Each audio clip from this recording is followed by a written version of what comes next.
Dan betul Pak, mereka sudah meresmikan pusat wine terbesar di dunia ada di Arab Saudi hari ini. Ya, pusat perjudian online offline terbaik di dunia ada di Riyadh hari ini. Ya, ratusan bioskop-bioskop standar internasional dengan teknologi terbaru ada di Arab Saudi hari ini. Sementara Arab-Arab lainnya udah lama dah jahiliyah. Jadi berarti seluruh Arab sudah kembali menjadi Bapak Ibu, udah terjadi berarti ya. Ya Allah ya Rabbi.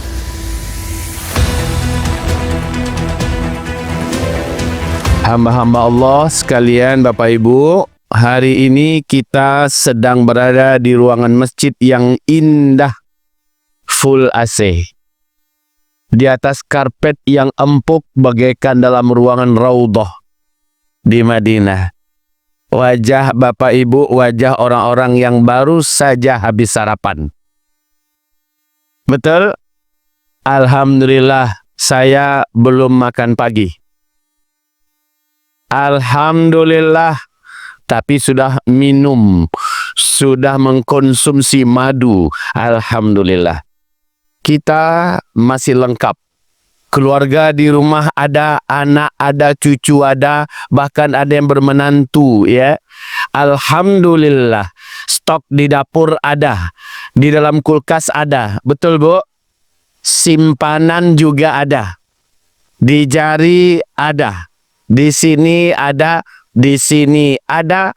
Kalaupun tak dipakai, disimpan di satu tempat di rumah kita. Alhamdulillah. Di angka-angka rekening juga ada. Betul Bu? Jangan takut Bu. Betul Bu? Alhamdulillah. Listrik di rumah terus hidup. Betul Bu? Air terus masuk ke rumah. Betul? Masya Allah. Alhamdulillah.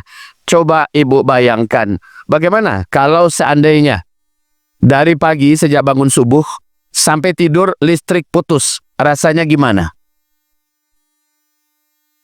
Gimana menurut Bapak, Ibu, dari pagi bangun tidur sampai tidur lagi malam, air tidak ngalir? Kira-kira gimana Bapak Ibu? Jawab. Jawab. Itu sehari. Gimana menurut Bapak Ibu kalau dibuat 3 hari 3 malam? Waduh, ributnya nggak karu-karuan ya. Kelimpungan, ribut, ngamuk. Betul? Wahai Bapak Ibu, di Palestina sudah berapa hari? Tolong jawab Bapak Ibu, sudah berapa hari?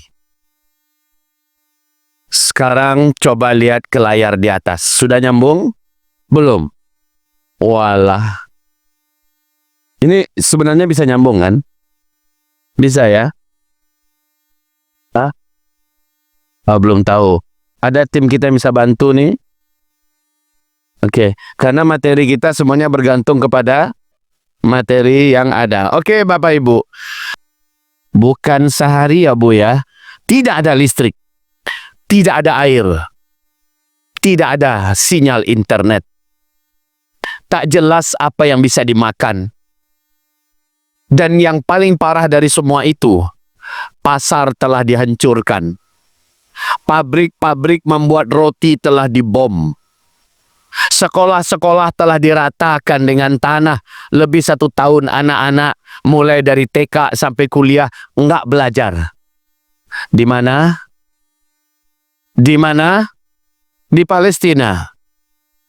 Bapak Ibu yang kami muliakan,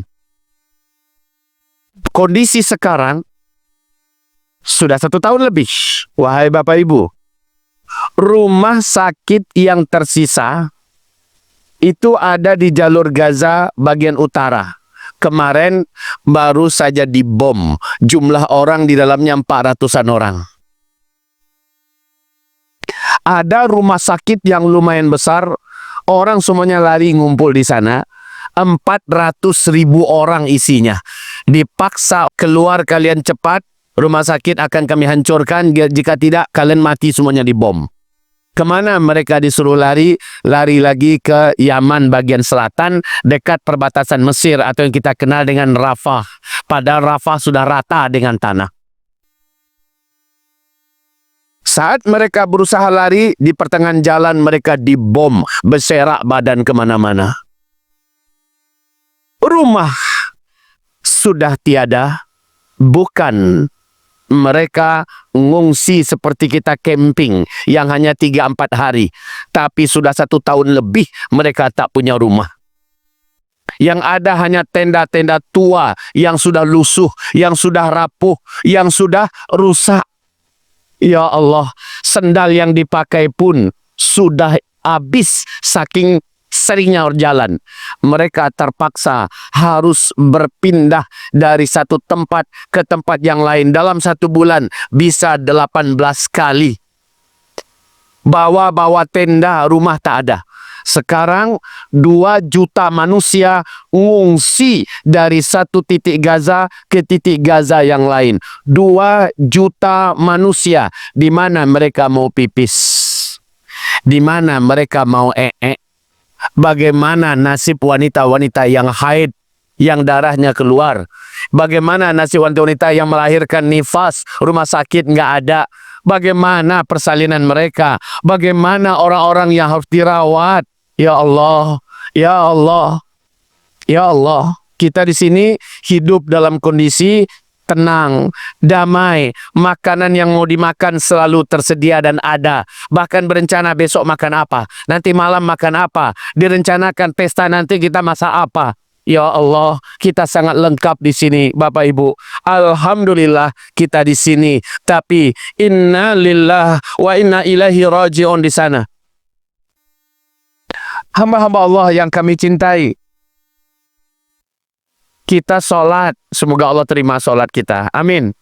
Kita puasa, semoga Allah terima puasa kita. Amin. Kita bahkan ada yang haji pertama, bahkan ada yang haji kedua. Semoga Allah terima dan hajinya mabrur. Amin. Kita baca Quran, kita banyak bersedekah di sana, di sini, bangun masjid. Semoga Allah terima semuanya. Amin. Tapi, wahai Bapak Ibu, apakah Bapak Ibu pernah dengar Rasulullah bersumpah? Ada bawa Quran tidak? Ini kalau memang tak bisa ya, layar kita tak bisa dimaksimalkan, saya cukup bicara saja. Ibu bawa Quran sekarang tidak? Ibu, Bapak bawa Quran, coba lihat Quran surat Fatir ayat yang ke-32. Di situ Allah Subhanahu wa taala menyebutkan iman itu terbagi kepada 3 tingkatan. Ya. Iman terbagi kepada 3 tingkatan. Kalau Buya nulis di sini, karena papan tulisnya Masya Allah besar sekali, kita nulis, mudah-mudahan ibu bapak bisa baca ya. Allah menyebutkan dalam Quran surat Fatir ayat yang ke-32. Ayat 32. Coba buka. Allah menyebutkan iman terbagi kepada 3. Ini iman yang tertinggi. Namanya iman muhsinin. Iman muhsinin. Iman yang di pertengahan ya namanya iman mukminin. Iman yang pertengahan ini. Lalu iman yang paling rendah namanya iman muslimin, ya. Iman Nah, beda masing-masing ini apa? Kalau iman muhsinin masuk surganya tanpa hisab. Nggak ada kita diurus apa-apa di padang mahsyar, numpang lewat aja. Lalu diantarkan ke titian sirat di atas api neraka, nyampe di seberang. Lalu dipersilahkan masuk surga dari arah pintu mana yang Bapak Ibu mau, lalu menempati surga-surga tertinggi, kekal di dalamnya selama-lamanya. Alhamdulillah, ini iman tertinggi. Mau punya iman yang seperti ini? Oke. Nabi bersumpah, demi Allah, tidak ada iman. 3 kali Nabi bersumpah. Nabi sumpahi iman tertinggi nggak punya. Lalu Nabi bersumpah lagi, demi Allah tidak ada iman.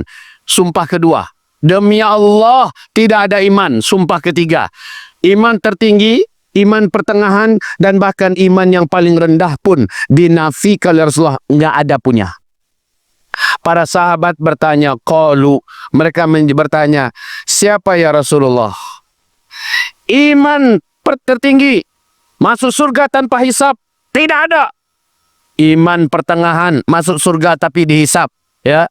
Tapi tak merasakan, walau hanya 1 jam masuk neraka, nggak ada.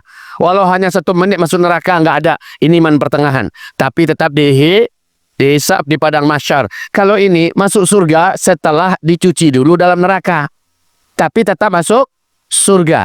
Nah, iman yang tertinggi, iman pertengahan, iman paling bawah, tiga-tiganya disumpahi Nabi, nggak ada. Siapa ya Rasulullah? Kata para sahabat.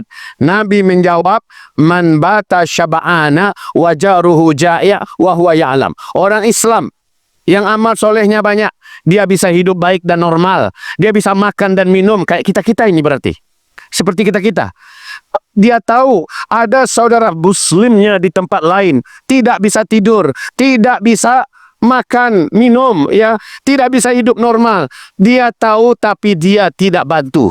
Dia tahu tapi dia tidak peduli. Demi Allah, tidak beriman. Demi Allah, tidak beriman. Demi Allah, tidak beriman. Kita harus pucat ini mendengarkan, Bapak Ibu.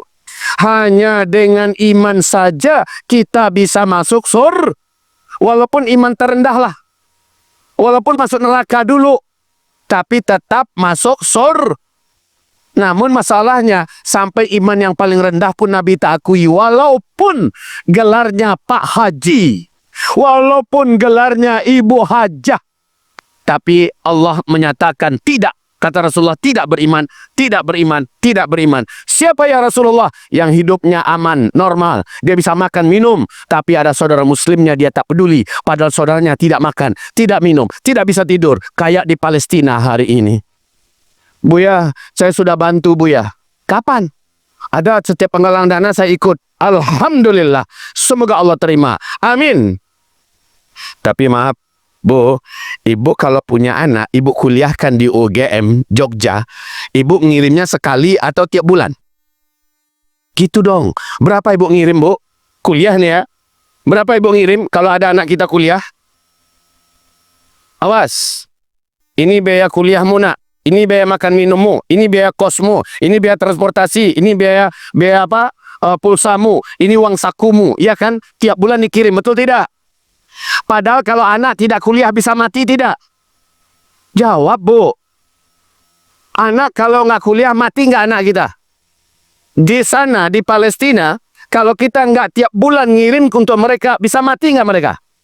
Maka wahai hamba-hamba Allah, demi Allah tidak beriman kalau tidak seperti itu kita memperlakukan saudara kita di Palestina. Jadi maaf Bapak Ibu, saya sangat ingin menjaga semangat iman itu hidup terus dalam dada Bapak Ibu. Jangan semangatnya hanya sesaat saja dan sesekali. Nggak bisa. Saya udah pernah tanya ini kepada setiap jamaah yang saya kunjungi. Saya contohkan, Bapak, minta izin Bapak yang paling sini. Nama Bapak siapa? Iya, ya. Pak Gufran. Pak Fran punya kerja kan? Punya istri. Ada berapa istrinya? Oh, 1. Pak Fran punya anak berapa orang? 3. Pak Fran istri 3 anak 5. Saya yakin kalau saya tanya sama beliau, ini pertanyaan saya berikan kepada setiap kita ya, yang punya rumah, ada kepala rumah tangga. Baik suami kepala rumah tangga kita, atau ayah kita, atau mungkin kita sendiri, single parent.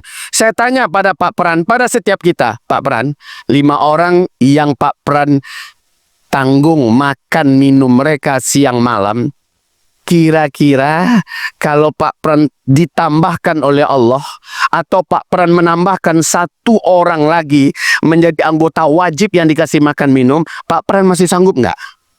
Pasti sanggup. Cuma nambah 1 orang aja kok, ya kan? Tapi bukan istri baru ya. Nah, tapi siapa yang 1 orang itu? Warga Muslim Palestina yang masih hidup. Ambil 1 orang, masukkan dia ke dalam anggota keluarga kita. Libatkan dia makan minum aja dulu, nggak usah lah yang lain, pakaian, HP, semacamnya. Makan minum aja dulu. Kalau begitu Pak Pran, Ibu, setiap kita buat di rumahnya ada kotak amal. namanya kotak sedekah kemanusiaan untuk saudaraku, untuk satu orang saudaraku Palestina. Dah ya, makan pagi kita berapa jatah makan pagi di Pekanbaru? Masukkan, saudaraku di Palestina, ini sarapan pagimu dari saudaramu Pekanbaru. Bismillah ya Allah, terimalah. Makan siang kita berapa? Makan siang kita standar Pekanbaru. Saudaraku di Palestina, ini makan siangmu. Ya Allah, karena wajahmu, hamba beri saudara hamba di Palestina makan. Bismillah, terimalah ya Allah. Makan malam kita juga begitu. Lakukan tiap hari. Asal kita makan, pastikan saudara Palestina kita ikut makan. Caranya, masukkan ke dalam kotak khusus tadi. Bisa tidak? Bisa tidak? Maka setiap kali datang Syekh Palestina, setiap kali datang da'i lokal, da'i nasional, penggalangan dana Palestina, jangan cemas. Orang yang marah, orang yang cemas ada penggalangan dana untuk Palestina, hanya satu di antara dua saja statusnya. Satu, kalau tidak dia munafik sejati. Yang kedua, di dalam hatinya ada penyakit. Kalau orang beriman, walaupun iman yang paling kecil, paling rendah, dia tetap akan senang, bersuka cita. Aku ingin buktikan bahwa aku beriman di mata Allah. Maka kotak yang sudah diisi setiap hari, setiap ada penggalang dana dia buka. Dia hadir, ikuti pengajian. Ketika sesi penggalang dana, dia keluarkan isi kotak yang telah dia simpan. Mungkin sudah 3 minggu, mungkin sudah 1 bulan. Dia titip, bismillah. Ini sedekah kemanusiaan. Sedekah kemanusiaan hukumnya dalam kondisi sekarang wajib. Dalam kondisi sekarang hukumnya wajib. Tidak dilakukan berdosa, bahkan sampai kepada tingkat tidak beriman. Kasih makan saudara muslim kita di Palestina hukumnya wajib, Pak. Saya kasih ingat kepada kita semua. Ibu pernah dengar kan? Baik mungkin dari lisan hamba Allah Al-Faqir Zulkifli Muhammad Ali atau dari guru-guru kita yang lain, hadis qudsi sahih menurut syarat Bukhari dan Muslim diriwayatkan oleh Imam Ahmad. Apa kata Rasulullah? Allah pada hari kiamat berfirman. Apa firman Allah? Setiap kamu pada hari kiamat, lalu Allah bertanya, wahai hambaku, ketika engkau dulu di dunia hidup, engkau ada mendengar, engkau ada melihat, aku kelaparan. Kenapa engkau tidak datang memberi aku makan? Ketika engkau hidup dulu di dunia, engkau ada mendengar, engkau melihat, engkau tahu, aku sakit.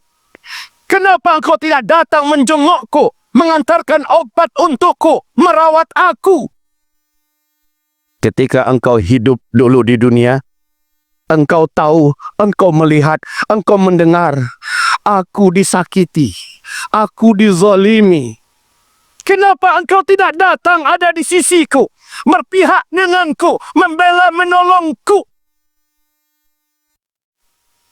Maka kata Rasul, hamba itu bingung, lalu bertanya balik, ya Allah, engkau Rabbul Alamin, Sang Pencipta dan Pemilik langit dan bumi. Semua kami engkau yang punya. Engkau maha kuat, maha perkasa, maha kaya. Bagaimana mungkin engkau kelaparan, lalu engkau suruh kami memberimu makan? Bagaimana caranya? Bagaimana mungkin ya Allah engkau sakit, lalu engkau suruh kami mendatangimu, menjengukmu, memberimu obat, merawatmu? Dan bagaimana caranya? Bagaimana mungkin ya Allah engkau bisa disakiti, dizalimi, sehingga engkau wajibkan kami datang untuk berada di sisimu, membelamu? Ya Allah, bagaimana caranya? Disinilah Allah berkata, apakah engkau tidak dengar, hai hambaku, ketika engkau masih hidup dulu di dunia, ada hambaku di tempat lain mereka kelaparan, dan engkau bisa memberinya makan. Kenapa engkau tidak beri dia makan? Apakah engkau tidak mendengar, wahai hambaku, tidak melihat, tidak tahu, ada hambaku di tempat lain, mereka sakit, dan engkau bisa mengunjunginya, engkau bisa merawatnya, memberinya obat. Kenapa tidak engkau lakukan? Engkau tahu, hai hambaku, ketika engkau hidup dulu di dunia, ada hambaku di tempat lain, mereka disakiti, mereka dizalimi. Dan engkau bisa berada di sampingnya. Engkau bisa berada di pihaknya. Engkau bisa menolongnya, membantunya. Kenapa engkau tidak lakukan? Bapak Ibu, yang ditanya itu nanti siap ya? Kita apa bukan itu? Kita apa bukan? Sudah punya jawabannya apa belum? Sudah punya jawabannya apa belum? Sudah. Kapan ibu ke Palestina ngasih mereka makan? Kapan kita ke Palestina merawat mereka? Kapan? Kapan kita ke Palestina membela mereka? Pernah Bapak Ibu? Pernah Bu? Kalau begitu apa jawaban kita wahai kaum muslimin? Apa jawaban kita? Melalui NGO muslim yang amanah inilah kita bisa menjawab nanti pada hari kiamat. Jadi ketika datang NGO muslim seperti Uzma Care yang kami pimpin, atau seperti INH yang diasuh dan dipimpin oleh Ustadz Muhammad Hussein Gaza, ya seperti ini contohnya, dan lain-lainnya yang amanah. Ya, memang ada satu dua yang nakal, yang tidak amanah, tapi jangan gara-gara itu kita menutup kewajiban kita untuk Palestina. Ada satu dua yang nakal, biar mereka berurusan dengan Allah, pahala kita tetap, dan kita tetap dihukum oleh Allah sebagai orang yang telah memenuhi kewajiban. Tapi wahai kaum muslimin, tak ada alasan nanti pada hari kiamat berkata, ya Rob, Palestina itu jauh. Ya Allah, hamba tidak bisa ke sana. Ya iyalah, ongkos ke sana berapa? Pulang pergi lagi. Besar itu biayanya. Oke, kalau begitu, bukankah NGO muslim bisa membantu kita? Betul tidak? Betul tidak? Bapak Ibu, saya Zulkifli Muhammad Ali tahun yang lalu mengadakan acara akbar sedunia, kita undang. Acaranya adalah gathering Sahabat Uzma Internasional. Datang dari Mesir, datang dari berbagai negara, termasuk dari negeri jiran, datang dari Australia, ikut hadir. Beberapa orang dari mewakili berbagai provinsi datang, ribuan. Kami punya rencana besar, yaitu membangun Islamic Center di tengah-tengah pondok pesantren kami, dan masjid 70 kali 72 lantai. Masjid megah, masjid mewah, bisa menampung 10.000 orang. Ini rencananya ya. Ini masjid yang kami rencanakan untuk dibangun tahun yang lalu ini. Bapak Ibu, mendapatkan tepuk tangan, ya, mendapatkan sambutan yang meriah. Banyak yang bersemangat ingin menyempurnakan masjid ini.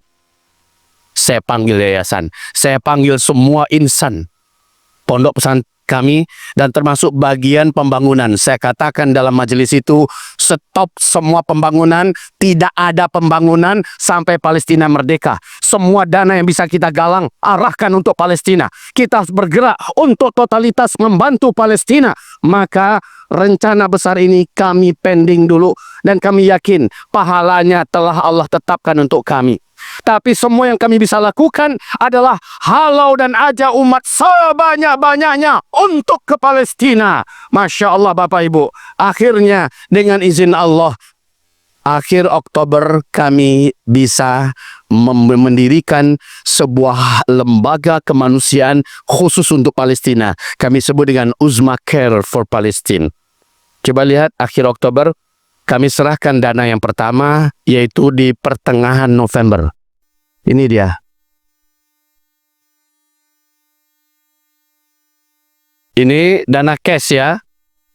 Di November, silakan. Yang kedua, kami serahkan di Februari 500 juta. Nah, sejak ini, terus tiap bulan kami rutin memberikan. Lanjut. Penyerahan ketiga 500 juta 23 Maret. Lanjut. Penyerahan keempat di Istanbul 24 April ya, 1 miliar 26 juta. Dah tiap bulan ini. Tiap bulan ya. Oke, lanjut. Ini berupa cash. Ini juga, ini uang semua nih. Bapak Ibu, penyerahan kelima 24 Mei 2024 500 juta. Lanjut. Penyerahan keenam Jakarta 8 Juli 2024 550 juta. Masya Allah, udah tiap bulan ya. Alhamdulillah. Lanjut. Nah, ini yang kemarin 31 Agustus 1 miliar 243 juta 500 ribu. Ada Ustadz Bakhtiar Nasir, ada Ustadz Muhammad Hussein Gaza dari INH. Sekarang saya mewakili INH hadir kemari ya. Oke, lanjut. Penyerahan ke-8 di Payakumbuh baru kemarin 25 September 2024 750 juta. Ini nah dana cashnya. Baik Bapak Ibu yang kami muliakan, tiap bulan, dan kami menyerahkan kepada pemerintah jalur Gaza Hari ini kami serahkan, besok lusa paling lama 3 hari kemudian mereka kirimkan kepada kami video, foto-foto pendistribusian bantuan. Ini bantuan tercepat Bapak Ibu, karena saya ambil jalur langsung dengan pemerintah. Hal yang sama dilakukan oleh INH. Maka wahai Bapak Ibu yang kami muliakan, ketika INH minta tolong pada saya, Buya, tolong dampingi kami agar kita bisa menolong Palestina dengan kita tabligh akbar kepada umat. Saya katakan siap, selama kalian seperti kami akan setia mendampingi. Apapun NGO Muslim yang amanah, saya akan tolong. Asal untuk Palestina. Bapak Ibu yang kami muliakan, jadi semua bantuan umat yang berhasil kita himpun tidak lagi untuk kami bangunkan ke masjid. Atas nama Palestina, seluruhnya untuk Palestina. Bismillah. Kita kembali kepada kajian kita ya. Kembali kepada tidak beriman tadi Mas Ahmad. Baik Bapak Ibu, ini dia. Iman muhsinin, iman mukminin, iman muslimin. Di surah Fatir ayat 32 ini ayatnya. Allah mengatakan iman ini tiga-tiganya tidak ada. Sekarang kita dengan cara tadi buat kotak di rumah masing-masing, kotak amal. Maka setelah itu tiap bulan buka. Tiap bulan dibuka. Serahkan ke NGO Muslim amanah yang kita percayai. Apakah yang pusatnya di Pekanbaru, atau yang pusatnya di Jakarta, atau yang pusatnya di Istanbul, selama di NGO Muslim yang amanah, kirimkan kepada mereka. Kami tidak mengharuskan, harus ke Usmakar, harus ke NH, tidak. Ke NGO mana saja.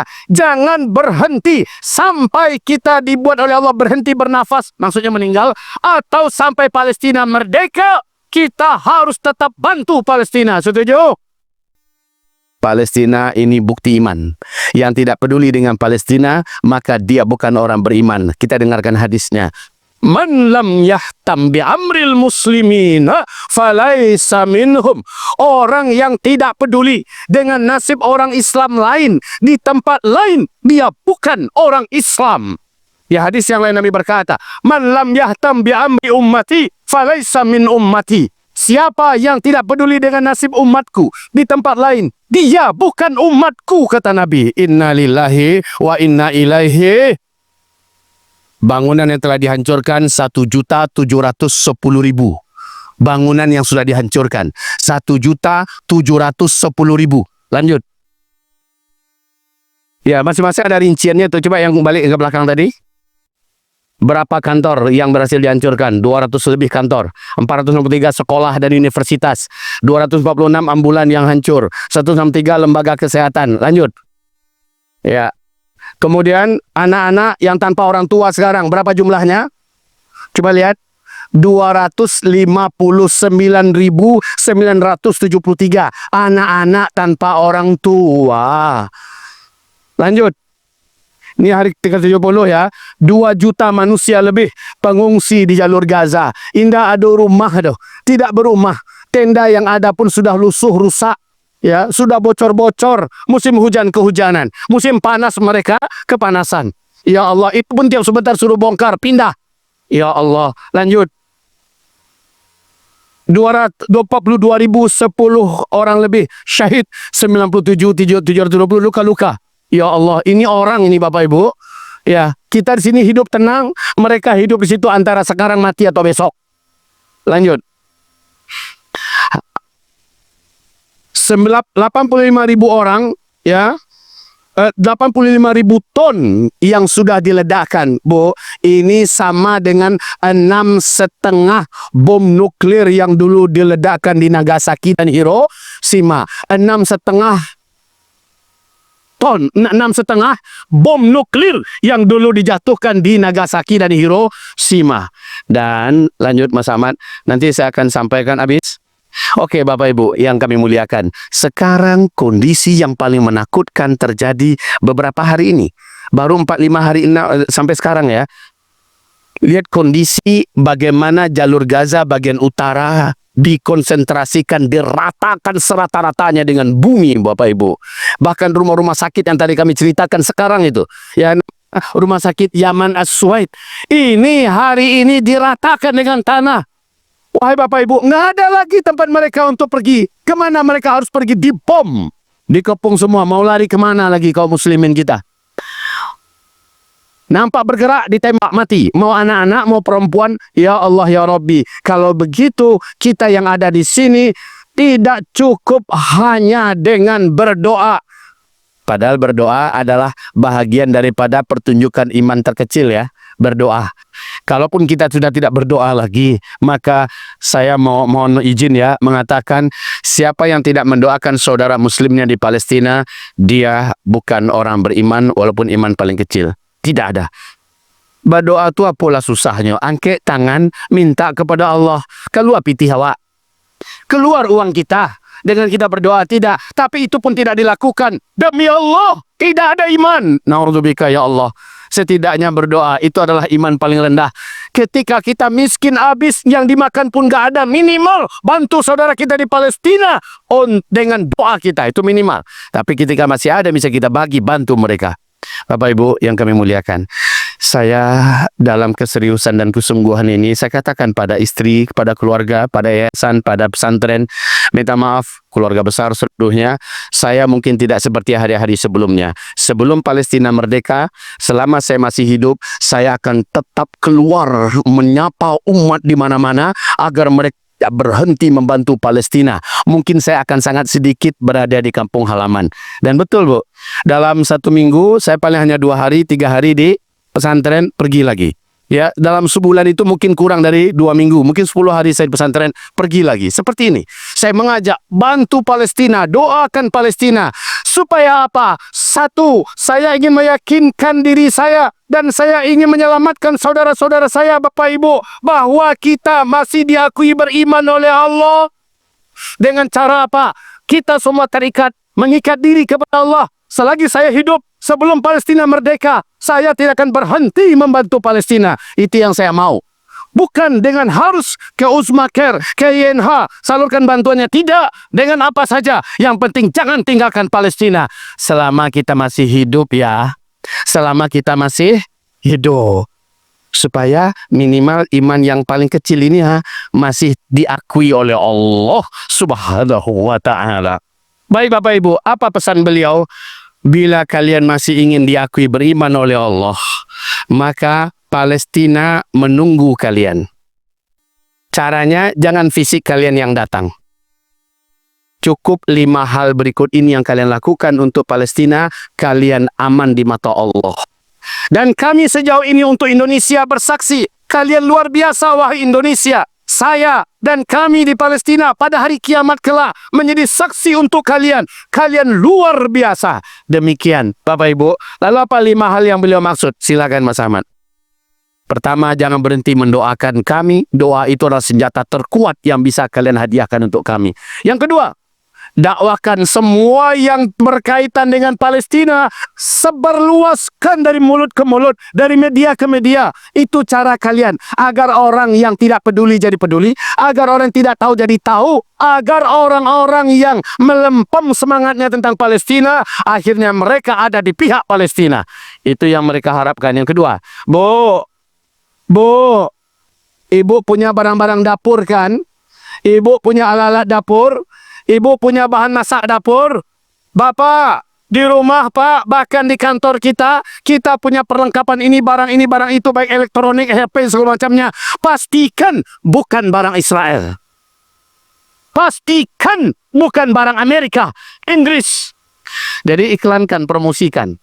Berikut juga, ajak orang berziarah ke Masjidil Aqsa.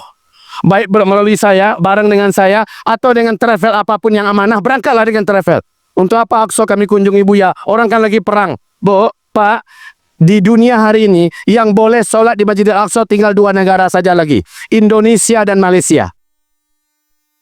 Hanya tinggal 2 negara yang masih boleh sholat di Masjidil Aqsa. Indonesia dan ini, kalau ada izin Allah, tanggal 30 Oktober ini, saya insya Allah berangkat lagi ke Masjidil Aqsa. Bawa rombongan sekian bus. Tiap tahun saya berangkat, termasuk dalam suasana perang saya berangkat. Aman. Untuk orang Indonesia, Malaysia selalu aman masuk. Aman di sana, aman keluar. Jadi jangan khawatir Bapak Ibu. Orang kan perang, jauh wilayah perang di sana. Palestina, Masjidil Aqsa di sini, jauh. Padahal Nabi memerintahkan, kunjungi oleh kamu 3 masjid. Masjidil Haram, Masjid Nabawi, dan Masjidil Aqsa. Kenapa selama ini hanya Masjidil Haram, Masjid Nabawi saja kita kunjungi? Padahal Masjidil Aqsa, kalau kita tidak lagi datang ke Masjidil Aqsa, Bapak Ibu, apa kata Presiden Persatuan Ulama Dunia, Profesor Dr. Yusuf Al-Qaradawi sebelum meninggalnya? Bila kalian tidak lagi solat di Masjidil Aqsa, maka Israel akan hancurkan Masjidil Aqsa. Alasannya adalah Aqsa sudah dilupakan oleh orang Islam. Aqsa sudah tidak lagi dibutuhkan. Aqsa sudah tidak lagi dikunjungi. Sementara kami kebelet mau membangun kuil Solomon untuk sang Mesias Dajjal. Jadi mereka akan hancurkan Aqsa. Jadi Bapak Ibu, kalau ada rezeki berangkat ke Aqsa. Ada rezeki berangkat ke Aqsa. Bu, kami mau berangkat. Tapi dengan apa? Banyak travel di Pekanbaru. Cari mana yang amanah. Berangkat. Kalau nggak ada di Pekanbaru, Barat sama Buya, itu ada nomor kontaknya. Silakan berangkat. Kita sama-sama Bapak Ibu. Aman. Tapi kalau kita tak berangkat, kita ada duit, maka kita tidak termasuk ikut menjaga Masjidil Aqsa. Datangnya kita ke sana, kita ikut menjaga Masjidil Aqsa. Di sana kita bisa bantu. Ada kotak khusus dalam Masjidil Aqsa. Masukkan bantuan untuk masjid, untuk takmir masjid, untuk kesejahteraan warga masyarakat. Masukkan ke kotak itu. Kalau kita pergi ke sana, kita pasti belanja dari produk-produk warga, betul tidak? Maka ekonomi mereka hidup. Kita akan sewa kontrakan mereka, maka ekonomi mereka hidup. Apa kata mereka? Selagi kalian datang kemari, ekonomi kami hidup, maka dengan itu kami akan terus hidup dan kami akan berjuang memerdekakan Masjidil Aqsa. Masya Allah.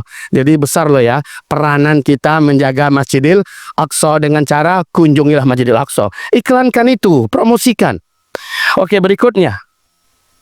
Yang nomor 4 ini, D yang keempat, ini hanya pemerintah yang buat, oke? Yaitu tekanan politik dan mobilisasi militer pemerintah. Ini hanya pemerintah yang bisa buat. Kita dukung pemerintah. Dan komitmen beliau untuk Palestina benar-benar membuat kita bangga di pentas dunia hari ini. Apa kata Prabowo? Kami siap. Kalau memang PBB membutuhkan TNI ada di garda terdepan, kami siap. Kami siapkan TNI kami untuk di garda terdepan demi perdamaian dan keamanan di Palestina. Takbir! Kita harus dukung pemerintah, Bapak Ibu. Kita dukung pemerintah kita yang dari zaman Soekarno sampai sekarang tetap satu suara, yaitu berpihak kepada Palestina. Baik, Bapak Ibu yang kami muliakan. Nomor 4, nomor 5. Nah, ini dia nomor 5. Ad-da'mul mali wal maddi. Kumpulkan donasi. Coba kembali, Mas Ahmad. Kita kasih lihat 5 fase. Coba sebentar saja ke 5 fase. Bapak Ibu, saya yakin Ibu sudah pernah mendengarkan kajian kami yang ini ya. Ini Nabi Muhammad diutus star. Usia belum 40 tahun, ini finish, umat Nabi semuanya meninggal serentak. Dengan cara angin lembut berbau wangi kesturi berhembus dari Yaman. Dengan cepat angin itu membungkus bumi. Siapapun orang Islam, umat Nabi yang ada iman, terkena angin itu, terhirup olehnya angin tersebut, Bu. Di saat itu, di tempat itu juga dia langsung meninggal dunia. Satu bumi orang Islam yang ada iman, umat Nabi Muhammad meninggal dunia. Maka kami buat finish. Nah, 40 tahun setelah ini, barulah kiamat besar, kehancuran alam semesta. Nabi berkata, setelah finish ini, orang yang hidup adalah orang yang tidak kenal Allah sama sekali. Oke? Nah, Nabi berkata, dari start ke finish, kalian akan menjalani 5 fase sejarah. 5 fase. Fase pertama, fase kenabian. Langsung Nabi Muhammad memimpin 23 tahun. Lalu setelah itu fase kekhalifahan, 30 tahun. Lalu setelah itu para khalifah yang menggunakan sistem kerajaan dan dinasti, 1227 tahun. Tanggal 3 Maret 1924 runtuhlah khilafah Islamiyah Al-Utsmaniyah di Turki. Kita saat itu sampai hari ini masuk di fase keempat. Tak lama lagi kita sampai ke fase kelima. Kata Rasul, Islam kembali memimpin dunia dengan sistem khilafah. Di hadis yang Nabi berkata, saat Islam kembali memimpin dunia, pusat pemerintahan Islam pada masa itu adalah Palestina. Takbir! Bu, sekarang kita lihat yuk fase keempat ini sebentar. Lihat Mas Ahmad. Nah, ini fase keempat ya. Lihat, sebelumnya di sini ini sudah ada nih. Di sini sudah ada beberapa kejadian yang digambarkan Nabi dan semuanya sudah terjadi nih. Perang Dunia I, Perang Dunia Kedua terjadi tanda alam ini, tanda ini. Semua sudah terjadi. Tapi karena layarnya sebatas ini saja, saya mulai dari yang terdekat dengan kita. Ini sudah terjadi apa belum? Tolong jawab masing-masing ya. Fase kita ini. Coba zoom, Mas Ahmad. Arab menjadi kaya raya. Sudah terjadi apa belum? Sudah, oke ya, sepakat. Hadis ini Sahih Bukhari, Sahih Muslim. Ketika mereka kaya raya, mereka saling berlomba-lomba membangun gedung-gedung tinggi pencakar langit. Sudah terjadi? Sudah. Yang kedua, lihat, turun salju di negeri Arab. Sudah terjadi apa belum? Hai Muaz, kalau daerah Arab ini sudah turun salju, tandanya antara ubun-ubun engkau dengan kiamat sudah sangat dekat. Oke? Ini juga sudah terjadi sampai sekarang ya. Kemudian berikutnya, Jazirah Arab kembali menjadi jahiliyah. Sudah apa belum? Negara yang paling terakhir menjadi jahiliyah adalah Arab Saudi. Arab Saudi selama ini masih menerapkan syariat Islam. Tapi sejak 2017 sampai hari ini, setelah Muhammad bin Salman berhasil mengkudeta Pangeran Muhammad bin Nayef, ya, maka sejak itu sampai hari ini Muhammad bin Salman ada di puncak kekuasaan dan beliau menolak diterapkan syariat Islam. Lalu beliau membuat dan membuka semua sarana-sarana maksiat dan dosa. Bahkan beliau bersumpah di depan televisi nasional yang disebarkan ke seluruh dunia. Apa kata Muhammad bin Salman? Saya memastikan seluruh Arab tahun 2025 sudah menjadi Eropa baru.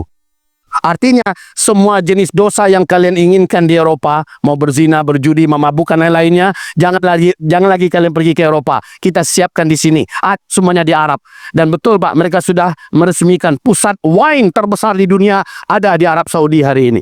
Ya, pusat perjudian online offline terbaik di dunia ada di Riyadh hari ini.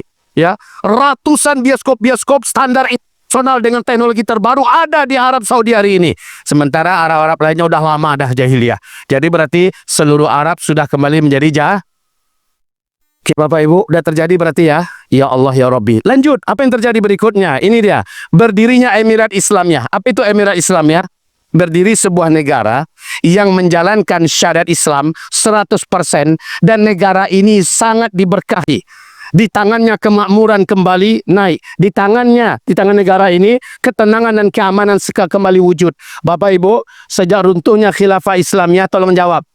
Ada enggak negara yang hari ini berdiri menyebut namanya Emirat Islamiyah dan menjalankan syariat Islam secara total?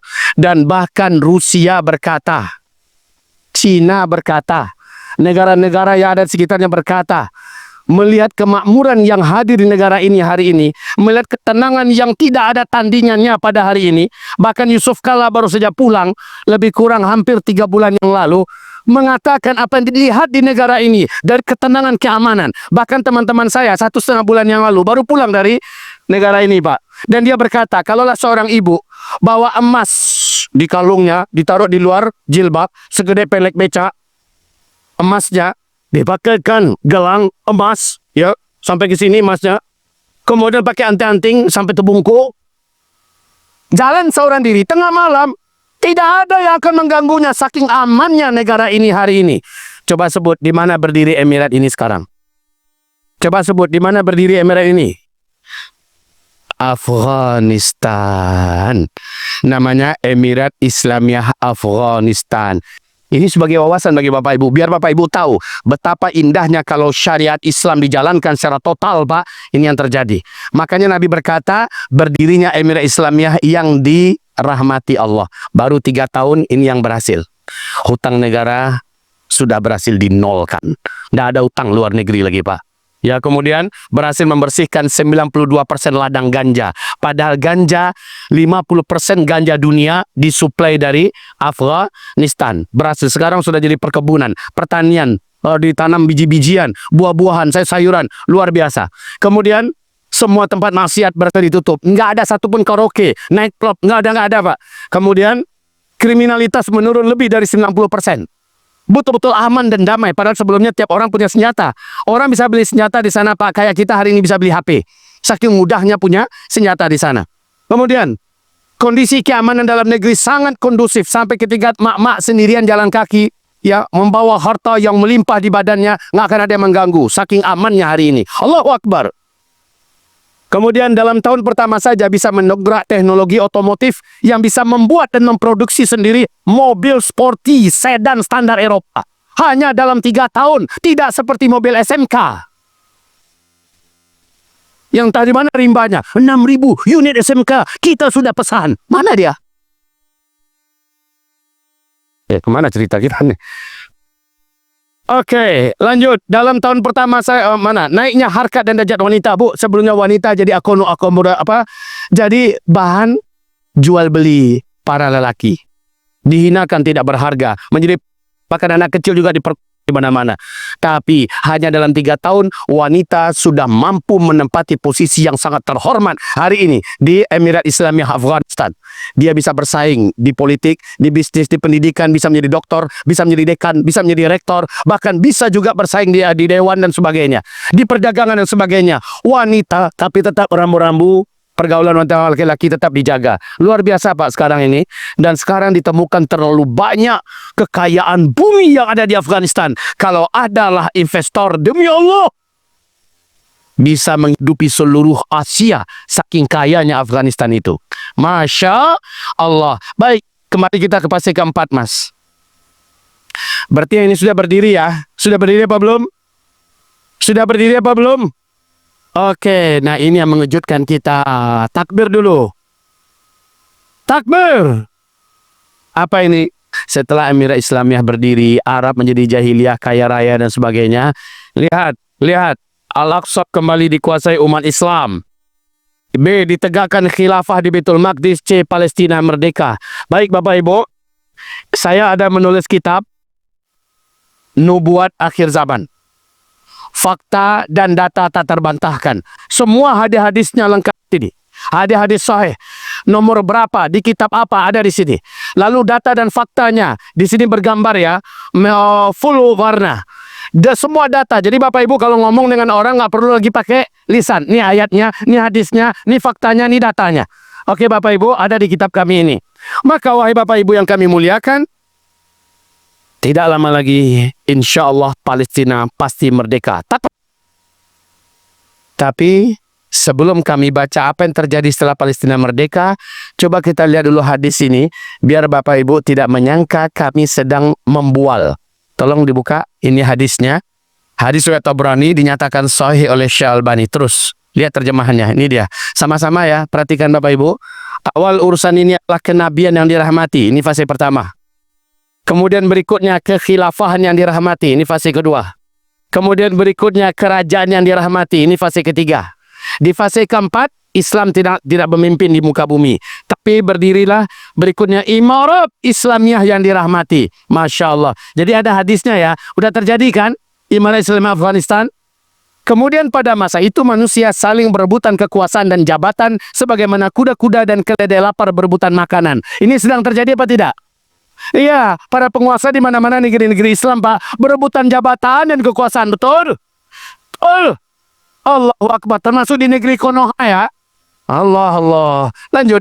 Dan maka pada saat itu, kewajiban kalian adalah berjihad. Dan sesungguhnya sebaik-baik jihad adalah ribat. Dan sebaik-baik tempat ribat pada masa itu adalah di Askolan atau Askelon. Ini yang tadi kita buka. Allahu Akbar. Ini yang sedang di Palestina hari ini. Palestina pasti Allah menangkan Bapak Ibu, amin. Peluang Bapak Ibu untuk dapat beramal sebanyak-banyaknya di Palestina sekarang saja. Tak lama lagi Palestina Allah menangkan, amin. Kalau seumpamakan begini nih, ini ceritanya ya. Sekarang kita sedang terombang-ambing di laut lepas. Kemudian sudah nampak pulau, itulah Pulau Kemenangan. Ada kapal yang sedang menuju ke arah Pulau Kemenangan. Kapal itu dinakodai oleh Palestina hari ini. Kapal itu berhenti tepat dekat kita. Dan mereka pun menjulurkan tangganya kepada kita. Ayo naik cepat. Jadilah penumpang kami, kita menuju Kemenangan. Tuh pulaunya udah nampak. Kalau kita mau naik, bayar tiketnya. Siapapun yang naik, bayar tiketnya, dijamin. Kapal sampai ke sana ada nama kita di situ. Kita terhitung sebagai pembawa kemenangan, ya, pembawa keberuntungan akhir zaman. Tapi kalau kita tak mau naik, tak apa-apa. Yang kapal tetap nyampe di sana, kita tetap antara tenggelam dengan muncul di laut. Wahai Bapak Ibu, sekarang kapal itu masih sedang menuju ke tempat kita bisa numpang naik. Siapa yang mau naik? Tentukan dirinya. Saya mau ikut.